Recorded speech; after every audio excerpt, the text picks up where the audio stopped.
The views and opinions expressed on Geeks Under the Influence are that of the panelists and not of our sponsors, Amazon.com and TeePublic.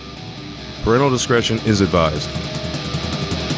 We are things that were and shall be again. A changing of the guard, the deadites marching in. You think you can hold out, but you know you're wrong, so you better join us now. You better do it fast, or you will be. Necronomicon gives us power to rise from the dead. You play the tape, our blade begins to spread. You can fight all you want, but it's futile to resist. We're here to take the world and rule with an iron fist. So join us or die, join us or die, or I will swallow your soul. Necronomicon gives us power to rise from the dead. Hello, geeks, and welcome to a very special GUInterview episode of Geeks Under the Influence.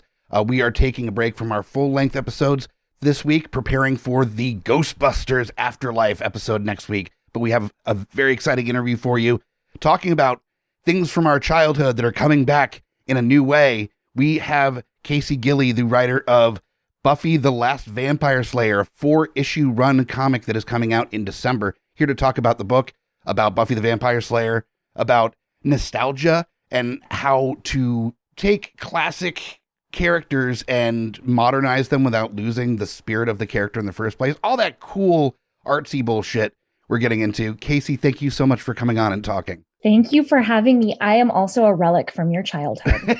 Yes. Casey and I have known each other over 20 years. When we were busy sipping coffee and tea at the goth coffee shops in our youth. Not much has changed, really. No, about the same for me. So no, about the same for me. I dress better. I have better hair. I have fewer friends, and all I do is work. So, okay, yeah, a lot has changed. A lot has changed. But inside, I'm that same terrible 19-year-old who just wants to write comic books, which is what I have wanted to do for a very long time. I think what has changed for me for the most part is the sincerity of my intentions has drained away from me as I got older. Like when I was 18, 19, everything was so important and so relevant, that everything was live or die. And as I've gotten older, things that are incredible, like not bills and stuff, you got to do that, but like incredibly important things. It's like, well, maybe I'll die. It's just not, it's not. I remember very distinctly, like agonizing over mixtapes I made for you for like 5 days. And now I don't even put that much thought into like work, into actual work that I get paid for.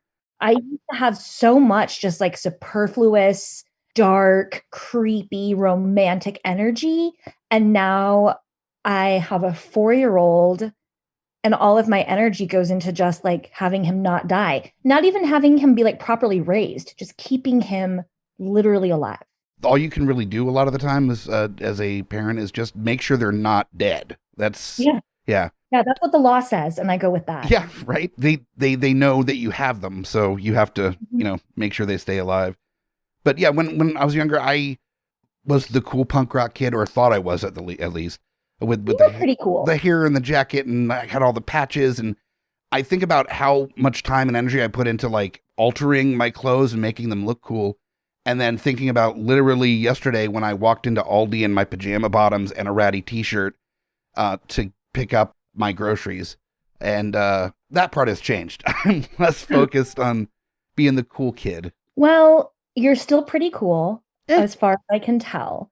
And the good news is that as a lot of that sort of image creation sloughs off, why did I use that word? It's so gross. But what people are left with is, by the time they get to their 30s, I think discovery of their authentic self. And you've tried a lot on, you've worn a lot of costumes, you've seen what stuck around. And then by the time you're in your 40s, it's all gelled and it's just so much a part of who you are that it doesn't matter your packaging anymore. Absolutely. I 100% agree. And that's actually a really nice segue into the conversation about this new book coming out. This is grizzled, older Buffy. That it's not the teenager that is worried about boys and high school and whether or not she'll get on the cheerleading squad. This is so much later than that, that from the release that I have here, it looks like this is after a catastrophe happens and the world is kind of in near night all the time. So the vampires are just running rampant. And the Slayer line has been severed. Is that Yes, right? you're exactly right. Buffy is in her 50s, so she's comics old. Like I think of it the same way I think of like Hollywood fat, where if somebody is like a size 8 instead of a 4, like, oh, they're the fat actress. In a comic, we're seeing Buffy as a 50-year-old woman, which is empirically not old, but it's a hard 50 for her. Sure. And her body is not the way it once was. She's experiencing a lot of changes, some that are due to the current circumstances. There has been a global catastrophe, and I'm not giving anything away by saying this, but we don't really know what it is. But the results of it are that the sun has had like a mini death, and it no longer shines the way it used to, which means that vampires pretty much have carte blanche to walking around in the world as they see fit. You thought 30 Days of Night was bad when it's just year round. It's 365 of vampires. And what that means, this is how you can tell that I am an older person writing this, because I approached it a lot from the sense of infrastructure, of what would this look like socially, politically, in sense of community? How would this affect businesses? How does this affect agriculture? Not doing so much world building that it's boring. I think that, and I'm going to toot my own horn just a little bit, I think I did a really good job with minimal world building and just acknowledging that things are different. I don't consider myself a sci-fi writer. I don't even really like sci-fi as a genre that much. I find myself much more in the horror camp, but I think that the best sci-fi and horror is where you see the least, where it just feels natural and like, oh, this makes perfect sense. I don't need to know more. I get that. Some of the best is when it's suggested that there's this very expansive universe outside of the story, but it doesn't need to explain every bit. And the fun thing about this is that my editor, Elizabeth Bree, and the assistant editor, Gavin, I cannot talk enough about them. This is my second time working with Elizabeth. I love her so much. And they gave me so much freedom in this to say, it's an alternate universe. You can basically do what you want. There are these things that you need to be true to in terms of like working with the licensor and being respectful of the property and thinking of it from a business perspective of, we need to be true to these characters to a degree, but also none of this is canon. So enjoy the perks of working for a license and having your freedom. Yeah. And that's a very interesting take. There's a lot of comics that have done that, where it's like a one-off alternate. Old Man Logan is a well-known property in that regard, of like older character that doesn't necessarily canonically fit with the other parts of the story. But the one thing that I find interesting with Buffy moving forward into a non-canonical story is that looking back on the comics that have come from Buffy before season 8 and season 9, then of course there's just like Frey and some other spin-offs that have come from it. The main Buffy comics, aside from, who was it? Jane Espenson, there wasn't really a lot of female writers on the Buffy books up to this point. Well, Mariko Tamaki worked on Willow. Okay. And she's a great friend of mine, and I really enjoyed what she did with it. So there have been some, but just in general, I don't think that there are enough women or non-binary or gender fluid writers working in comics. Sure. So it's always good when there are more. But for your readers who haven't checked it out, Mariko Tamaki did an excellent Willow book with Natasha Bustos as the artist, and it's really beautiful. Nice. But with Buffy, with there being, a number of male writers that have taken on, including, Whedon to start, and then a lot of the, I think Drew Goddard and Brian K. Vaughan and a few other writers have taken guest spots writing those comics. Going into it where you had that carte blanche, where you had that access to alter things at your whim, you are the god figure in this universe that you're creating. Was there anything about the character that you felt hadn't been addressed before, or needed to be addressed in a different way that you really was on the top of your list of things that you wanted to get to with this story? There are a few things. Okay. And one of them was how much Buffy should eat. Okay. Whenever I read comics about characters with these like godlike powers, one of the logical things I think about is like, what the hell are their metabolisms like? Sure. For Buffy to be able to do the stuff she does, wouldn't she just like constantly need to be upping her caloric intake? And it's sort of a joke with my editor. There's a movie I love very much, Ocean's 11, and one of my favorite gags in it is how Brad Pitt eats the entire movie. Like every scene he is eating just like messy, weird food.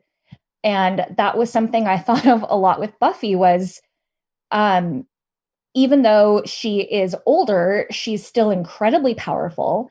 Her powers have actually changed in a way that I can tease but can't explain. Sure. With the increase of vampires, there are obviously protections in place for them, which puts Buffy in an interesting position. So the second thing I was always curious about was we did see some episodes where Buffy's powers were put in check, either with like chemical assistance or circumstances. And I loved those episodes. I found it so compelling to think, you know, we look at Buffy as this physically powerful being, but she's also brilliant and she is strategic and she is a hunter in the truest sense of the word, which means that her instincts are just as honed and, deadly as her physicality. So the other question I wanted to explore is what would it look like if Buffy's powers weren't allowed to be what they are? So that and the metabolism. And then the last thing is I loved, and this is maybe an unpopular opinion in the fandom, but I just don't give a fuck. I loved exploring Buffy as an anti or pro-maternal figure. The episodes of Dawn and Buffy having to get a job to support herself and having to be that parental figure. I hope these aren't spoilers because the show is like as old as I am. I think you're safe from that. I usually with our stuff, if it's been more than a few weeks. It's not a spoiler anymore. Yeah. Like, so I think the stuff that happened in the 90s, early 2000s, I think we're safe. Buffy's mom dies and she has to care for her younger sister, and Buffy's doesn't get paid to be a Slayer, so she has to get a job. Anyway, that was the other thing I wanted to play with a little bit was like, in my world, Buffy is child-free by choice and has to become a caretaker for a teenage girl. Okay. So I got to do all three of those things, and two of them are really the backbone of the story. I do love those episodes of Buffy, just at the struggle of trying to have some normality, even enough just to have enough money to keep the house. Something as simple as paying a mortgage, and how impossible that is with her job. Yeah, and you and I are the same age. I watched Buffy growing up. I was a teenager with her.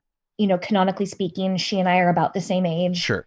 And I feel really, I don't want to overuse this word, but I feel really privileged to get to bring a Buffy who is close to my age into the universe and to see what that looks like. People who are female bodied or just women in general, when you hit a certain age, you start to notice that the world doesn't see you like they used to. You become invisible. And in a way, it's both freeing and really, really dark.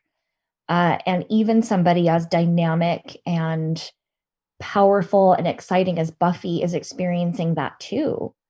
And it's something I mentioned, I have a son, he's 4. And honestly, starting with my pregnancy and his birth was when I noticed this like large degree of invisibility in the world where, people stopped talking to me like they used to. And luckily the cat calling got down to nothing, which I very much appreciate. Sure.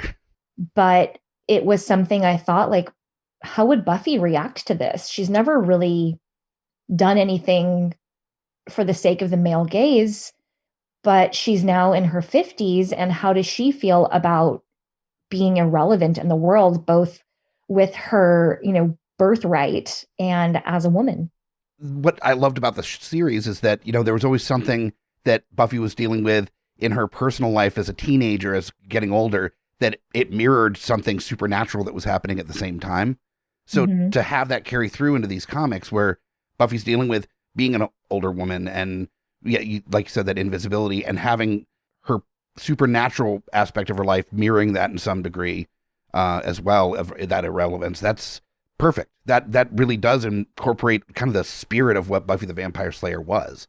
I hope so. I hope it feels that way when people read it. I didn't realize until I started writing it how fluent I still was in the tone of Buffy, because I hadn't watched it in a very, very, very long time. And I was a little intimidated when I started my pitch and script. And out of all the comics I've written, nothing flowed like this one. Sure. It was like, it truly just came out of me whole. And there was a very exciting moment, to give a little how the sausage is made. Scripts go through a lot of revisions, especially when you're writing something that isn't your own. And there's sort of this like golden ring of your editor getting back to you and saying, I have no notes, which is very rare. And Sure. To be clear, I want notes. That is my editor's job. They have such a different point of view than I do. And their notes mean a lot to me. When I turned in issue 3, I kind of had this feeling of like, I think I really nailed this. And when I got the notes back, the email was, we have literally no notes for you except a couple of like dialogue tweaks. And I cried because because I felt like I really belong writing this. And of course, I won't know that until I see what other people think. Which I'm so excited to read this book. November 15th, that's when pre-sales became available, correct? Yeah, that's the final order cutoff. And then the book starts coming out in December. Okay. Final order cutoff is when comic book stores have to get their orders in. And for your listeners, if you love a comic book writer or artist, the best way to support their work is to ask your local comic book store to pre-order it. The more pre-orders a book gets, the more buzz it generates, the better the sales are. Most licensed I will say all, but who knows, there could be one-offs out there, but sure. Most licensed writers are paid a flat fee. It's not like we get commission for extra sales, but the better a book sells, the better it is for us. And sure, that is truly the best way to support creators that you love. Oh, that's amazing. And I'm sure that we're going to have those available somewhere in some of my favorite shops around town. And I'm assuming the distribution has been at least somewhat decent. I don't know. So that's actually something I haven't asked about. I'm sure there's a little bit of a don't want to know that comes in with that. Yeah, there's a little bit of don't want to know, and I can tell you I also wrote a My Little Ponies book, and the more I learned about numbers, the more paralyzed I felt about writing it. Mm-hmm. And the way that I write best is if I pretend the only person who's going to read my book is my artist. That's honestly how a lot of people function. Even with podcasting, we can't think about our numbers. And those have gone up and down over the years that we've done stuff. But even when the numbers were relatively high, that made it so stressful to think about it. And honestly, kind of changed how we approached the material. So we have to just make jokes about how no one's listening to it except my mom. And I'm sure your mom gives you great feedback. My mom really likes the dick jokes, weirdly. No, she pretends she doesn't listen, but then she'll make a mention of something where clearly it's in reference to something that was talked about on the episode. And I just don't bring it up because I don't want to have a conversation with my mom where we are open with each other about how much I want to fuck Jay Baruchel. Like that's like we don't need to have that out in the open, just like sitting on the coffee table in front of us, So she pretends she doesn't listen. I pretend she doesn't listen, and then we're good. Everyone's happier that way. My mom didn't think I was a real writer, even though I've published a decent amount of books. Sure. My mom still didn't believe it until I could put an issue in her hand physically. I was like, Mom, look, I have an Amazon page. Like, you can buy books here. Mm-hmm. Like, I know that to you, 70-something-year-old woman, you don't think a Kickstarter is a real book, but look, here's that book. And I recently gave her copies of the Star Wars comic I wrote, of Ponies. And she was like, oh, so you like really write these, even though I've been doing this for a really long time. Sure. She was like, oh, okay, you're a writer. It's like, yeah, thanks, Mom. They don't need a rest home, and comics have to pay that bill. The Gen X, or later Gen X at least, with the millennials and the Zoomers, there's a little bit more of a cohesion between those generations than there is between any of those in the boomer generations as far as technology goes. And it's just because we all, at some degree, had technology growing up, whereas they had basically none until they were adults. We got it when we were still par-baked, and Yep. it could be absorbed into us. And even still, like, I can tell my upward limit, which is TikTok. That's where I'm like, fuck this. I'm old. And if you send me one, I'll watch it. But that's like, that is my age cutoff. I have attempted the TikToks, and I have some videos out there. I've hit, one of my videos has had 200 people see it. So I know I'm getting somewhere with it. 200 whole people have seen, as opposed to there's people that are just like doing the dumbest things I've ever seen that have like 5 million hits. And the thing is, I'm not even mad at them. It's just the fact that anybody watches mine. I'm the old guy at the party, you know, that's sitting in the corner talking about the original DuckTales and how it relates to the modern version of it. And nobody cares. Nobody cares about me. And it's honestly, I'm not mad about it. I think it's hilarious. Conversely, a friend of mine, her grandpa is in his 80s, and he started a TikTok doing product reviews on Amazon of like stuff to help older people with mobility. And he'll drink like 6 or 7 beers and then start his reviews. And his TikTok has like, I don't know, like 150,000. I don't know the number. But oh man, he just told me like my grandpa's viral on TikTok. It's like, what the fuck? I'm stoked if one of my tweets gets retweeted like 100 times. Right.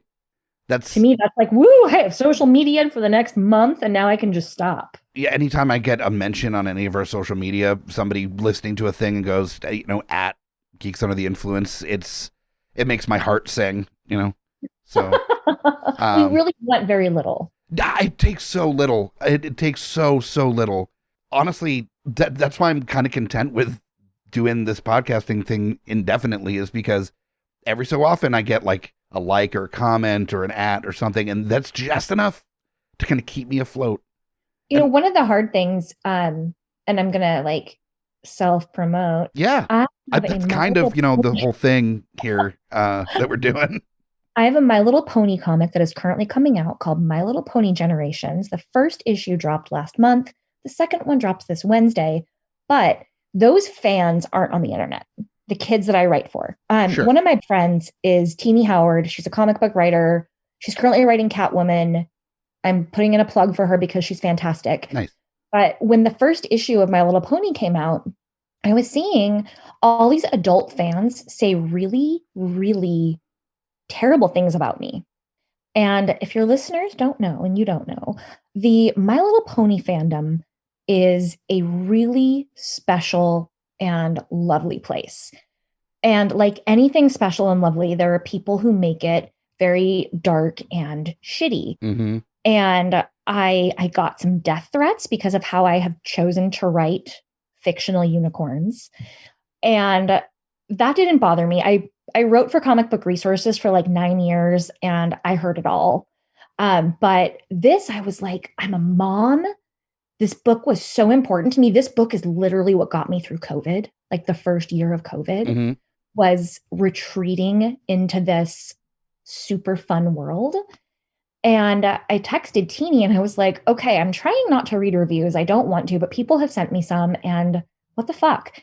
And she has told me over and over that your fans of this book are not on the internet. Your fans of this book are reading the book. It is part of their imaginative play during the day. They're reading it with their parents. And someday when you go to cons again, that's when you're going to see those fans, and it's going to be worth it. And I just have to keep telling myself that, because it is really hard, as you know, as somebody with creative output, to like want to hear the right feedback. Right.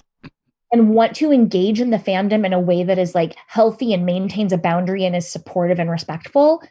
But it's so hard to do that without seeing people say that they want to see you trampled to death by horses. Yeah.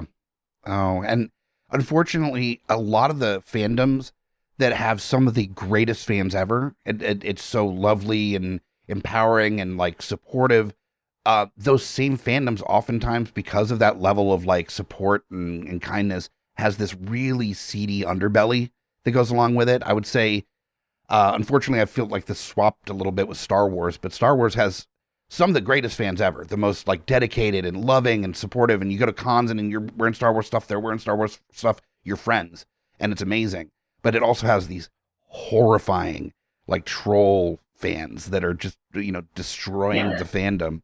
And I feel like My Little Pony runs into that same challenge where I've watched I think it was a Toys That Made Us or something about My Little Pony, that Friendship is Magic is really where there was a total kind of reintroduction of My Little Pony. It's amazing. Yeah. It's an amazing world. And I read into it that it really focused on kind of emotional intelligence. Yes. And like the thing I love about it that made me want to write this series, my editor's name is Megan Brown. She's the first reason I wanted to write it. Between her and Elizabeth, I tell you, I have been like blessed by the editing gods in comics. They are so wonderful. Hasbro, dream to work with. Nice. I don't know if a lot of people say that about their licensors, or if like anybody that listens to your podcast works for Hasbro. If they do, you guys are the best. When I started looking into Friendship is Magic, I felt this like desperation of, I want to create in this world. It is so special and it is so unique. And like you said, it's about emotional intelligence. Like, yes, there are adventures and, there's action and there's drama, but the focus of it is, how do we show kids how to navigate really diverse emotional and interpersonal experiences? Mm-hmm. And to me, again, like as a parent, that's something that I think about a lot for my son. And getting to do that in ponies was like, oh my God, this is so much fun. This is a dream. And I get to write these mega powerful characters that truly have no limitations and can do whatever, which makes it hard. But when you pull it back into focus, it's so much more about their personal growth as a magical pony than it is about what they do. And it's just a wonderful fandom. I see the best art come out of it. Just like creative, funny, talented, imaginative people. And it's sad that I got to see, some of the negative side of it, but I love the work that we did on the book, and there's nothing I would change. Sure. Probably. And I think anybody that is a content creator of any type, artist or podcast, whatever, it doesn't matter. If you're putting stuff out into the world for other people to enjoy or experience, you're going to get haters. It's just totally the nature of the game. And there's so many different reasons why people find themselves being of that mentality. And it's not worth my energy to try to, break down why a person's that way. Ultimately, because of the internet, we hear those people a lot more often than we used to back in our day, when we had the AIM chat rooms was about the closest to, the actual, internet as we know it today. And the thing is that hatefulness has always been there. It's just a little bit amplified nowadays. And I think we just as a culture have to learn how to tune it out a little bit more. And I say for any creator out there, any artist, any musician, I know the pain as well of, pouring your heart and soul into something and putting so much energy and time into it and feeling very sensitive about it when it comes out and getting all this love and it's amazing. And then for some reason, a person just wants to shit all over it for no reason. Well, here's the thing is like, I do think they have a reason. I'm not saying I agree with it, but to somebody who finds themselves feeling betrayed or disappointed by a contribution to media in their fandom, in my logical diplomatic heart, what I have to feel is that they expected more, or that their standards weren't met, or that they think their headcanon is more important than the actual canon. Sure. And I get that feel. I have been disappointed by things that people I love have made. But I have never told those people that they deserve to die. Yeah, that's there's the a line. difference between like a valuable, nuanced critique, which I will take those from my editors. I will take those all day, every day from my artist, because they're the person ultimately, like it is my job to give them a vision and to inspire them and to create an amazing platform for them to showcase their talent. I will take that feedback from good friends and from like intelligent and balanced voices. I will listen to that feedback. But there's a point where I'm like, no, I can't. Nobody can. Nobody should. Mhm. It is not my responsibility to commit fan service. And if my editor, artist, licensor, co-creators are happy, I feel like I have done my job.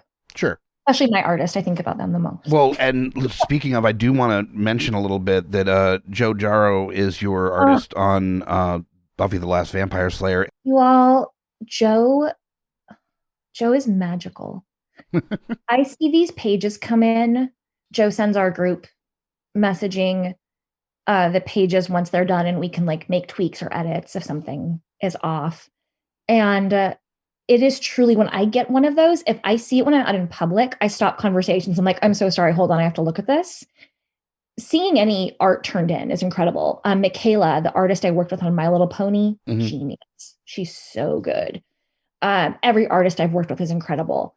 But because we're talking about Joe, he gets humor, and his acting and the way that he expresses like even the smallest physical gestures is just so good. The way that he has aged up Buffy, the way that he has drawn some characters that I can't comment on. Sure.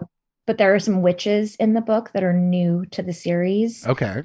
And I gave Joe, usually when I write a script, if there's a character description I really care about, I'll be like, hey, can we just get like these few things in, or like carte blanche, draw whatever you want.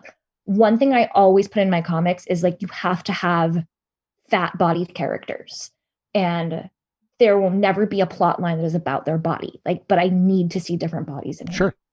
And there are some artists out there who have just never learned how to draw a bigger body. Joe is not one of those artists. Everything he turns into me, the anatomy is so good. He is so respectful. Everything is just like beautiful and polished. And I could come back and do another episode on your podcast just talking about Joe, because he's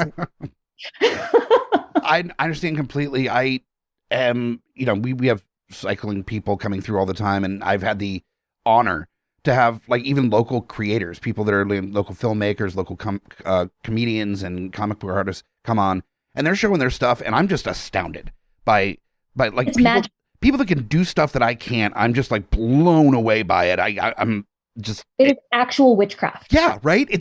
You're not a real human person. You're clearly a lizard person, because people can't do this.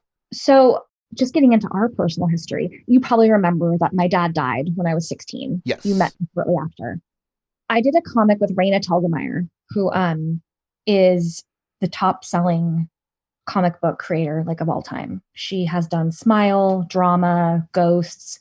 She happens to be a really close personal friend of mine. And there's an anthology that came out through Iron Circus called You Died. And the point of the anthology is to have stories that talk about like the Western sort of relationship with death, or death traditions, or death customs. And when I saw this anthology come out and I talked to the editor, I knew that I wanted to tell the story of my dad's funeral, which was very unorthodox. And the original artist that I had wanted to do it with, it didn't work out timing wise. And I was talking to Raina about it, and she was like, why don't I work on it with you? It's one of the most surreal things that's ever happened to me. Right. I was like, what? I can't tell you what to draw, but it turns out I could and did. But seeing Raina, who I've known for years and is a really, really great friend, we talk about comics, but I never think about like how truly like famous and prolific she is. And then when I started working with her, I was like, Jesus Christ. And not only is she working on something that I've written, it's something personal. Raina knows my family. Like, she's been on vacation with my sister and I, and she knows the people in the comic. And watching those pages come in was truly one of the most surreal things I've ever experienced. Oh, I'm sure emotional. Oof. Oh, and then the story is just bizarre. My dad was cremated, and we scattered his ashes at a very famous amusement park that I will not say the name of, but it's not Magic Mountain. Sure. And it's a water park that called Raging Waters that we went to regularly. I just thought, we were like, let's just make some human cement. That's, possibly the worst place that you could spread ashes. Well, it's funny you said that. I don't know if you subconsciously remembered me telling you this, because I do know that I told this story to people and they were horrified. My brother and I were having this moment standing on the drawbridge of one of the parts of this park. And we were like, Dad loved it here. We had so many good memories. Let's throw some ashes into the water and it'll be like this moment. And we did it. And apparently whatever chemicals they put in water to keep it clean in an amusement park, and whatever chemicals are in a burned human body don't really vibe. And this handful of ashes turned into a literal 3-foot mountain of foam. Wow. That began to drift down the water feature. And we had to run sort of alongside of it to keep people from looking. And thought we were going to get caught and evicted from this park for the rest of our lives. Sure. Which would have been a bummer, because my mom also demands that her ashes get scattered there, which, good fucking luck. I don't know what that's going to be like. But yeah, just water, chemically treated water and human ashes, just pro tip, they don't really do good stuff together. The important thing with the show is that we always bring some very useful life advice to people. And so I'm glad that even with this interview that we have something to hand out into the world, Education is really important, especially for busy adults. Yes. I mean, any kind of life hack where ash placement, is an important life lesson to learn. Yeah. Don't put it in any kind of amusement park water. Avoid throwing it, maudlin style into the air of a train that happens to go around the park, because you will have a Big Lebowski moment. You probably shouldn't eat after you handle it, because I'm pretty sure I consumed at least a pinky finger's worth of ashes on top of a churro. Man, there for years I joked about my ashes because I also plan on being cremated. I wanted them mixed into a giant vat of macaroni and cheese and just had that served at a gathering of friends. And no. I wish you could see the face I'm making. I can probably get pretty close in my mind as to what's happening over there. But yeah, that's some weird early 20s. It's so funny that I want to do it just to see if anybody would kind of stuff. No, I'm good. You don't have to eat me to show that you care. That's no, I love my dad. He's a great guy. I had the fortitude at 17 to know that I ingested a large quantity of his burnt remains with churro sugar. Yeah.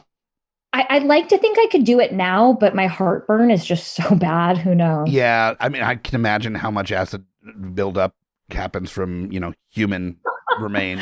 So much calcium broken down. It really is. Yeah. Buy my children's books. I write books for kids. Yeah. Hey, if Bob Saget could be on Full House, then you can write My Little Pony. I mean, it's true. Yeah. And I actually appreciate darkness in children's books. Speaking of, I did want to bring up with My Little Pony that you might be responsible for the first My Little Pony that listens to Susie and the Banshees, I think. Yeah, I do feel responsible for this. So a little bit more of how the pony sausage is made. There are pony sausage where a licensor will say, hey, we want you, the comic book publisher, to find a creative team to do a book where we bring the original My Little Pony characters into the current generation and go. And then the editor, comes to the various talent and says, can you put together a pitch? That's what happened with me, my editor, Megan. And the first question I asked her was, can I have goth ponies? The second question I asked her was, can I have witches? And she was like, absolutely yes. So 3 of the protagonists in the book are goth ponies with goth names and goth powers. Their names are Black Belle, Violet Shiver, and I'm trying to think where we're at, if it's been shared or not. Anyway, Shadowstorm is the third one. And the process of doing the character design on them was one of those moments where my little teenage goth self bubbled to the surface and was like, oh, this rules. This is so much fun. And I sent the artist, you are going to time travel when I tell you this, references to Propaganda magazine. Yes. Where I was like, okay, listen, I know that you know what a mohawk looks like, but you don't know what a death rock mohawk looks like. Yes. And I was like literally making her a Pinterest of propaganda and Carpe Noctem magazine photo references for these ponies. Oh, be still my spooky little heart. This is You just know, they're really cute. throw me back to when we first met, like early or late teens, early 20s. Just I would write poems while sitting on the couch at Club Warsaw in my rice paper journal. This sounds like something you would make up for a Portlandia sketch, but 100% it's true. Like drinking coffee at the goth coffee shops and sneaking in to clubs whenever we had the opportunity to. Yeah, it was I mean, those formative experiences define who we are now, and part of who I am and will always be is somebody who's a little creepy. And it's going to come out in my work whether I want it to or not. I wrote a Star Wars mini, which is not a world where you think of a lot of like, you know, lace and eyeliner. sure. And Susie. And I even found myself dipping really into Hammer horror films for this Star Wars story I wrote. And you mentioned earlier the fandom of Star Wars. I will tell you, I'm not afraid to admit this. I have not seen all the Star Wars movies. It has not been a universe where I have been compelled to spend time. I appreciate it. I like it. The first Star Wars thing I ever like lost my shit about was The Mandalorian. Mhm. And that was the thing that I was like, oh, okay, I'm a fan. And when I went into writing this book, which was the first time I worked with Elizabeth, I knew nothing. And my marching orders were, it has to be about General Tarkin and the stormtroopers for kids, which is like, okay, let's like evil, politically manipulative, not super like flippy, jumpy, fighty character and make it intriguing for children. That sounds like a creative writing exercise in like a college course. Well, the last bit of it that was so hard was in the Star Wars fandom, because the people are so good and so smart and so thorough, there is not like a minute of General Tarkin's life that is unaccounted for. And I can tell you this for certain because I spent a month researching this character. And I was like, okay, is there like room in his life anywhere where I can make some shit up? No, there's not. I found about 25 minutes of his time unaccounted for during Rogue One. And that's where my story takes place. Wow. So for any other writers out there, I'm sorry, Tarkin's time is now all spoken for. Maybe you could make him astral project while he's sleeping, but I bet someone's done it. Somebody's probably done it. Yeah, he's been written into just about everything possible. Yeah, I think I took his last available time slot. But the fandom, people sent me reviews and they really liked the story. And I was like, I'm going to fuck this up because I don't know what I'm talking about. But it turns out my research was solid and I did. And my point was, I even managed to make that a little gothy. Like, oh, he's such a Hammer horror films character. Oh, definitely. Yeah. And that was what I wrote, was like a mini horror movie from 1970s Hammer. So it really is insidious and it infects everything I do. Please hire me again to write your books for children. But I think about what we watched growing up as kids and how absolutely like demented some of the stuff we watched growing up was. Just the other night we were watching the Addams Family movies from the 90s. Oh, they're so good. They're so good. And they're definitely incredibly demented. You're such a lady killer, acquitted. It's so dark. With so many Ren and Stimpy. Ren and Stimpy is literal Cronenberg body horror. Right? And even just like cartoons and TV shows that had some very inappropriate stuff in it. And I think about how we don't give kids enough credit nowadays for what they're able to handle. And the spooky and the creepy and the kind of demented stuff, I think is kind of important to have in your childhood. It helps inform you and informs your sense of humor a little bit as well. I completely agree. And there is no getting around it. So my child has some sensory processing areas where like he doesn't like to watch a movie. He doesn't like music. he needs to have media played at a pretty low volume and be pretty chill. And he's been like this, honestly, since we put a screen in front of him. So he's not been exposed to a lot of media, is my point. And you should hear the absolutely Stephen King level of shit that comes out of his mouth. And this comes from nowhere because we are not showing him Alien, not until he's 5 at least. Yeah, sure. And the other day, we live in a 110-year-old house that has floor heating, and one of the vents goes to the basement. And he tries to drop Legos and stuff down there because it's funny. And I was telling him, like, listen, if you keep doing it, we're going to have to put a cover over it. And his little head jerks up and he goes, but then how will I see all the eyes and faces? Oh, no. And so you are moving then, I take it. Well, listen, like, I can handle some eyes and faces, but then a couple days later, our living room connects to the next room and then the bathroom. There's sort of a straight line, and he comes hauling ass from the bathroom through the living room, leaps onto the couch, and he's like, okay, I made it. And I was like, what are you talking about? And he was like, well, the red stuff was about to bubble up out of the basement. Casual. Creepy kids. Kids are just naturally creepy. They see the darkness in life. We have been having a lot of conversations about death. One of our cats died last year, and he still needs to talk about it. Sure. And nobody can convince me that there is not an inherent darkness, otherness, sense, very refined sense of mortality in even the littlest of children. No matter how much as a parent you try and shield them from it, they see leaves die. They see seasons change. They see this natural death and progression of darkness. I'm sorry to be quoting your 19-year-old poetry back to you. But right. They see it in the world and they internalize it and it comes out. So I know I keep joking, but like there's no avoiding it. And I think it's respectful to acknowledge how powerful and perceptive children are, especially when you're in a very privileged position to create media for them. Sure, absolutely.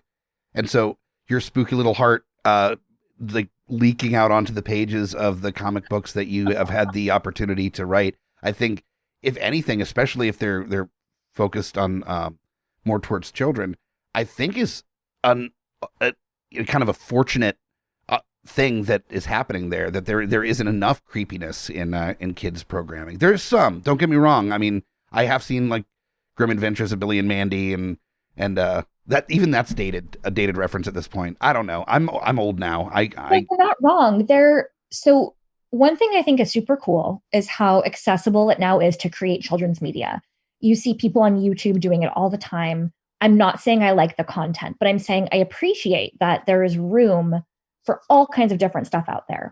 Sure. I went and saw with the X years ago, because I'm a fan of Nerdcore, and MC Lars was coming through, opening for Cuckoo Kangaroo. So I've seen Cuckoo Kangaroo live. It's like a YouTube dudes that sing about like lollipops and stuff. I don't know. It's very musical show from YouTube that got super popular. Yeah, like there's a lot of stuff on YouTube. Some of it makes me want to shove screwdrivers into my ears. Sure. But one thing I definitely notice is that I'm going to sound old, but there really isn't a lot of spooky programming. Like we had, even as recently as like 10 years ago, had great stuff like Foster's and like the Beetlejuice cartoon, which also older, but there even some live action stuff. Like I am super obsessed with Are You Afraid of the Dark? I have been trying for years to figure out how to get the license for it to make comics. I have a full pitch illustrated and done and ready to go. Tales from the Crypt comic books are totally meant for kids. There's all that great stuff out there that should feel a little forbidden. And I definitely think that the current generation of children right now, there is a lot lacking. There is some great stuff out there, but I just don't think it's as prevalent. And I do think that because YouTubers are so focused on being, thankfully, educational and funny, and I see a lot of like education about family dynamics and responsible use of social media, and all of that is important. But I do sort of miss some edgy content for kids his age. Mm-hmm. Watching like Groovy Ghoulies or the Munsters or and like even the Munsters. I'm obsessed with the Munsters as much as I love Addams Family. The Munsters is my vibe. Still had that kind of My Little Pony emotional intelligence conversation thing happening with it. You know, where Munster is a respectful king. Absolutely. And the emotional intelligence of that show is so high. Nothing is perfect, especially outdated media. But, you know, I recently rewatched a few episodes of it, trying to get my son into it. Because I was like, this is chill. This is not like loud SpongeBob shrieking. He might be more into it. And I was really, really struck by how tender and sweet that show is. It really is. It's such just a heartwarming show, which I'm sure will translate relatively well into the Rob Zombie adaptation that is coming out. Let's see. Yeah. You know, he's he's known for making heartwarming content and emotional intelligence for sure. Yeah. And smart casting decisions. Something else always he is known for. Yeah. Zero nepotism in his world. He None. really just puts the right actor on the job. I kind of miss like chubby dirtbag Rob Zombie a lot. Yeah, of course. Of course. That was the best Rob Zombie.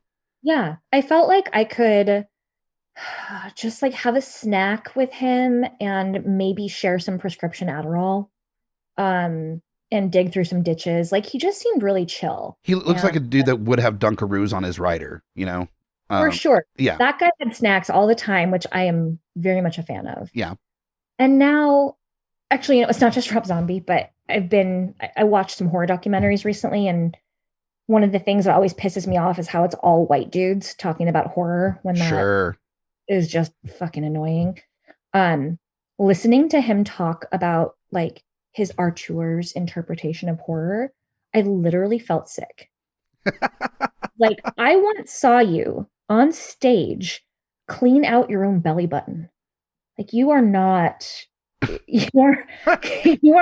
like a German expressionist making art for the first time, my friend. I recently there's a new free streaming service called Kino Cult that just dropped in. It's a lot of like really hard to find like. Is this sponsored content? No, it is not. In fact, no. Although Kino Cult, call me because I am a fan. But it had an old 1970s documentary with Christopher Lee as the narrator and also acting in it, talking about the background of Dracula and vampires.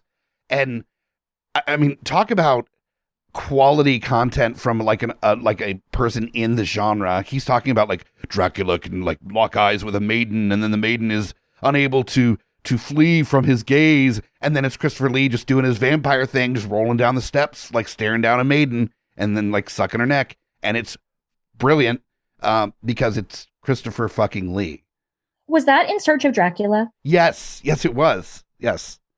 Okay, so I absolutely love that documentary. Yeah, it's amazing. It's so cool. I'm glad to hear it's streaming, because it's great. I don't know how to pronounce his name, but the narrator Tor Esadal. I'm probably butchering it. Not any worse than I would. So, he's Swedish, and he made a lot of really, really subversive and fascinating horror movies that get a little bit into folk horror. And he made some like very heartwarming rom-coms. Like that man just had a very interesting career. I think he died in like 1990 or the early 90s, but because of that documentary, I went down a rabbit hole of the stuff he made. And yeah, he was just a fascinating guy. Nice. Yeah, a movie called Midsommar, not like the Ari Aster one, but something that people should still watch. It was a TV movie from the 80s. Okay, I'm definitely willing to go down that. That's definitely my vibe of rabbit holing right there. So definitely worth checking out. Speaking of checking out, you're getting to the end of the conversation. I did want to like finish out here by bringing up the origins of Buffy, and also what you see as possibly the future of Buffy after this 4-issue run.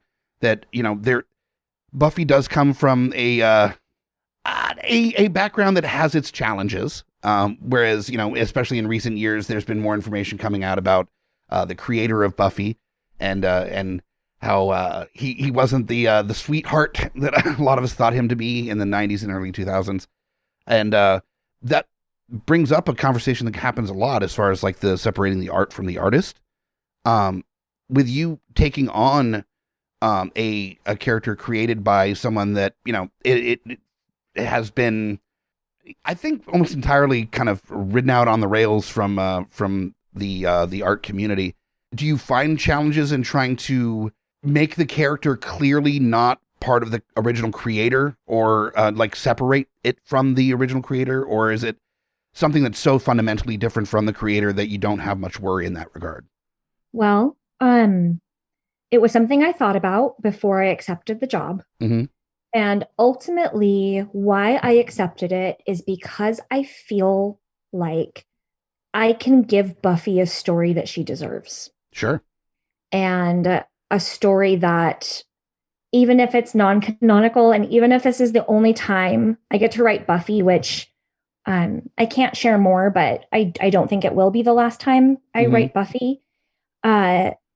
My heart was in a place of being just to this character who was so important to people.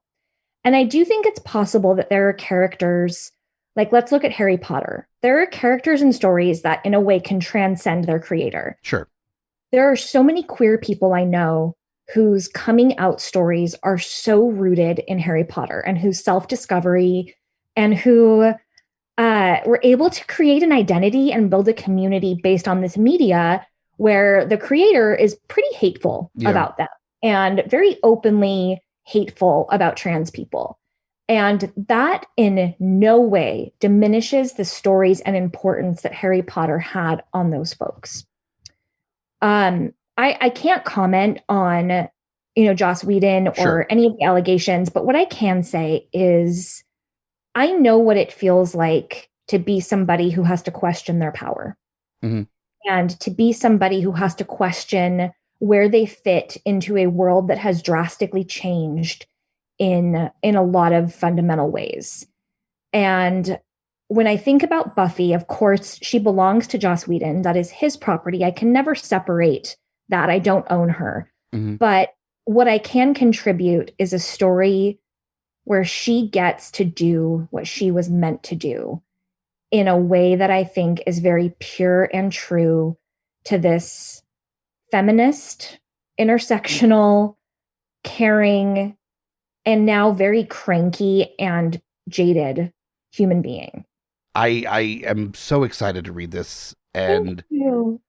it is always a challenge with the separation of art and artist. I remember with Orson Scott Card, with like Ender's Game and Speaker for the Dead, and that whole run of books, that they're incredible books, and they're so fundamentally the opposite opinion of Orson Scott Card, what they represent. So I do think there is some merit in not completely disregarding the art just because of who initially created it, especially. Well, I think that stories are important and they're powerful, and a good story is going to create a window where you can learn empathy and you can learn what somebody else's world is like, or you can see yourself represented.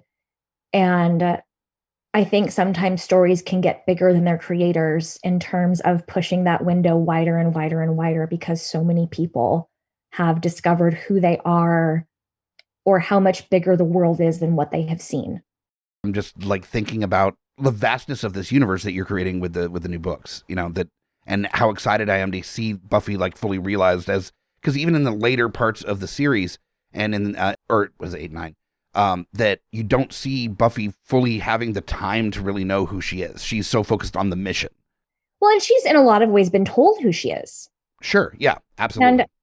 And, I actually should have mentioned this earlier when you asked the things I wanted to address that maybe hadn't been addressed. I don't think anybody intended Buffy to live as long. No. So, when you think about these formative experiences and lessons that you're taught as a child and teenager, especially when she found out she was a Slayer, there was a lot that sort of dropped off the radar of the people who were caretakers for her, of like, why would Buffy need to know how to do these adult things when they see her in a loving, often way, but as a function and as a tool and as like a human weapon. So it would stand to reason that when Buffy turns 30 and 40 and 50, that there are still life experiences that she does not fully connect with because they were never something that she was afforded the opportunity to explore. Sure. She's, as far as I know, I'm sure that a super fan will tell me, but as far as I can see, she's the oldest Slayer, or one of the oldest in the world. Sorry, I know that you wanted to wrap this up, but I forgot that I had that in me. No. I'm excited to hear that. That's something that I would never have even really considered because, of course, I'm not the person that should be writing Buffy. I don't have that same focus on that same perspective of the world to think about something as far as Arrested Development. Yeah, that I think everybody has a story in them. I think you could write a great Buffy story because at the end of the day, these are all archetypes. We all know a Buffy. They may not be literally killing vampires, but we all know somebody who takes the weight of the world on their shoulders and never says no and puts their needs second and hides their true feelings for the greater good. We all know those people. And the reality is a lot of those people tend to be women. Who are forced into these very, very large caretaking positions. And Buffy is that same archetype, just put into a different system of responsibility. I think anybody listening, if you have a story in you, you should write it. Even if it doesn't turn into a comic, tell stories and use archetypes and use characters that resonate with the story you have in you.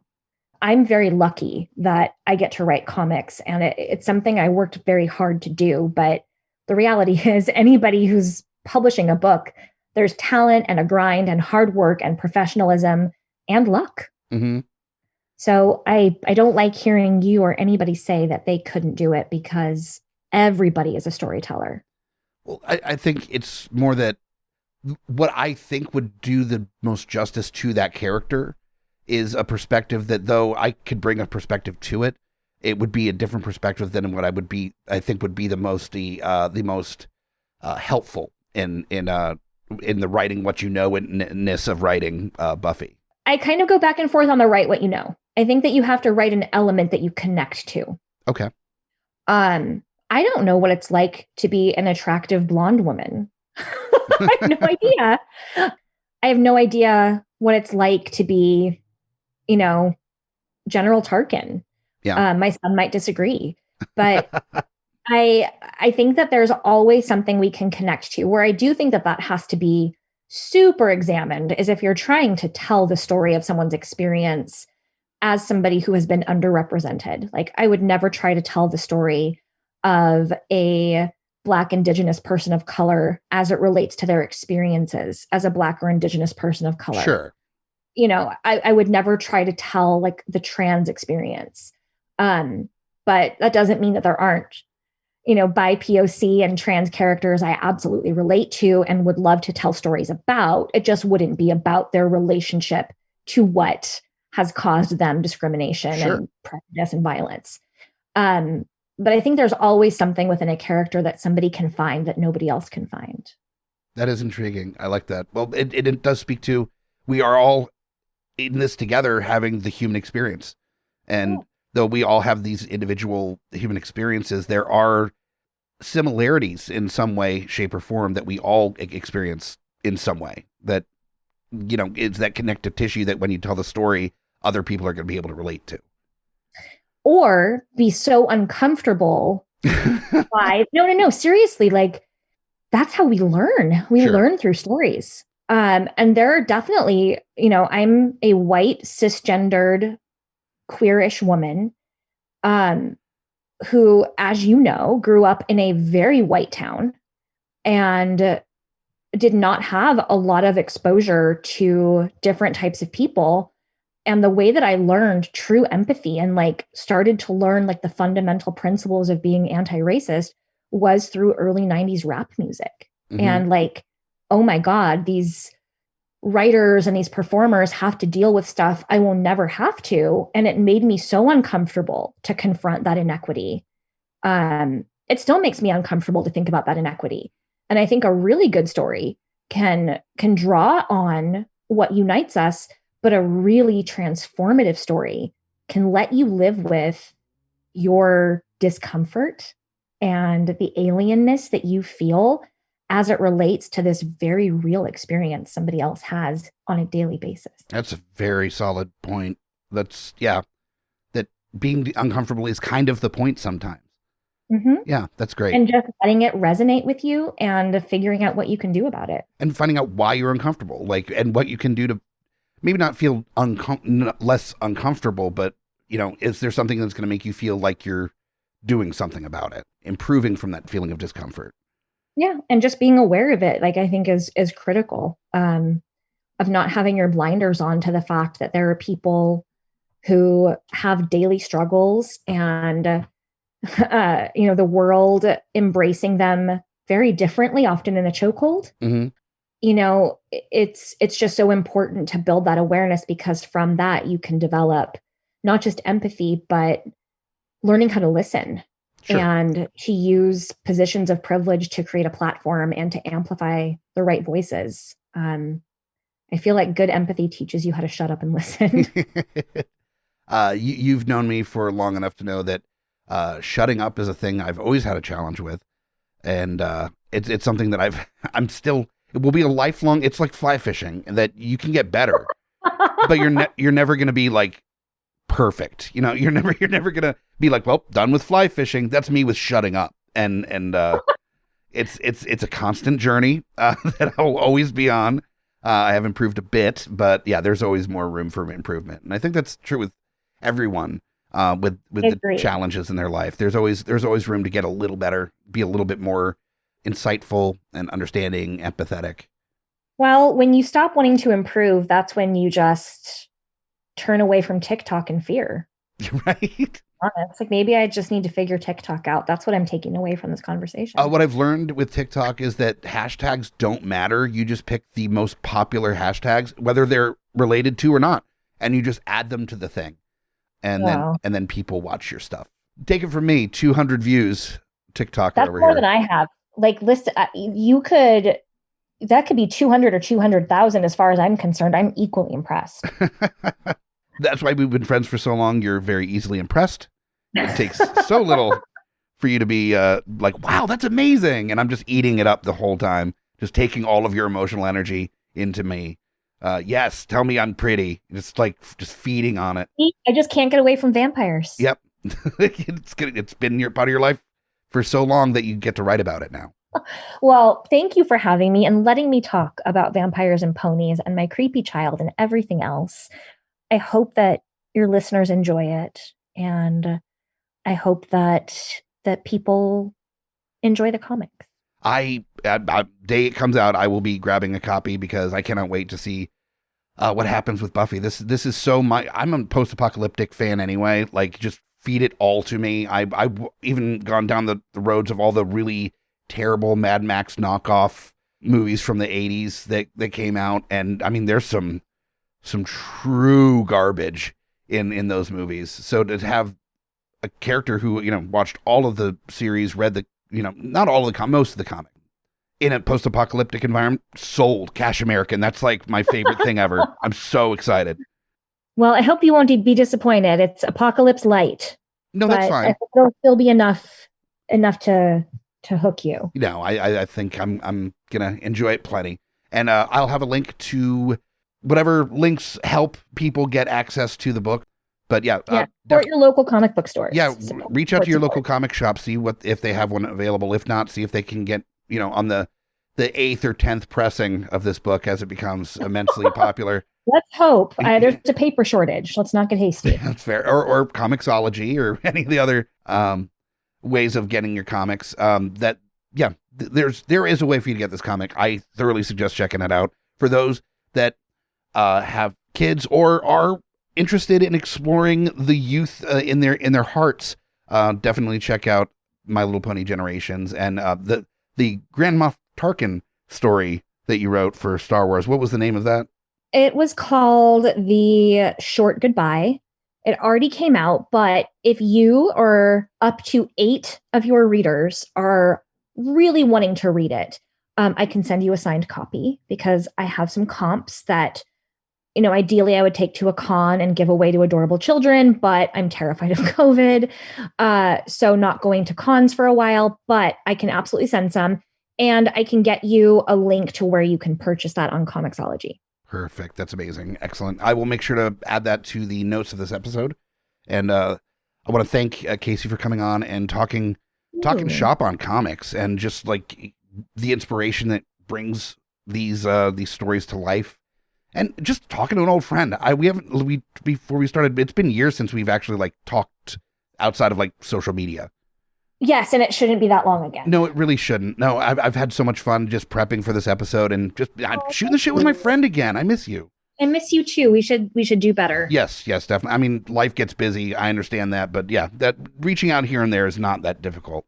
So, No. All of your readers, be better. Call that person you were friends with 20 years ago, even if they threw up in your mom's Jeep Cherokee. And on that note, don't know who you're talking about there. Jesus. To be 18 again. The stories. And thank you so much, listeners, for checking this out. Join us next week for another episode of Geeks Under the Influence. We're doing Ghostbusters Afterlife, so hang on to your hats for that one. I don't know why I said it. I've never said hold on to your hats before. We're going with that. So we'll find you next time. Check out GUIpodcast.com for all the links for this show and others and our social media links. Make sure to go to our TeePublic, GUIpodcast.com/store. Click on the link to TeePublic. We've got over 40 designs available there with all sorts of cool shit. We're going to be dropping our Dune design, and we've got a couple other cool designs dropping here in the not too distant future as well for the holidays. So check that out. I'm Mike the Hobbit. Join us or die. Join us or die. Join us or die. Or I will swallow your soul.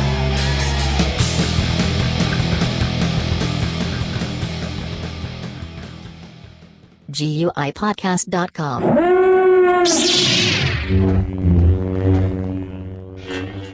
Oh, this rules. This is so much fun. My name is Amy Bogard. And I'm Mike the Hobbit. And we are the hosts of Deeply Upsetting, where we use our expertise to answer your most upsetting hypothetical quandaries, such as what non-winged animal deserves wings? And what body part deserves a secret mouth? Which cryptid is the worst roommate? These questions and more that plague you will be answered on Deeply Upsetting, available anywhere you get your podcasts and at GUIpodcast.com. Coming straight from the mouths of madness, I'm Lowdown. I'm FU Hunter. Do you love horror? We fucking do. So this is a podcast dedicated to all things in cinematic horror. We're talking movies, television, composers, special effects artists. We're gonna fucking cover it. So if you love horror, Embrace the madness. Hey guys, Scotty Big Daddy Preston here. That's right, the Geek Father, asking you to join me here every other week with friends and family of the GUI Network as we go through all the trials and tribulations of being a geeky parent. So remember, join us or cry.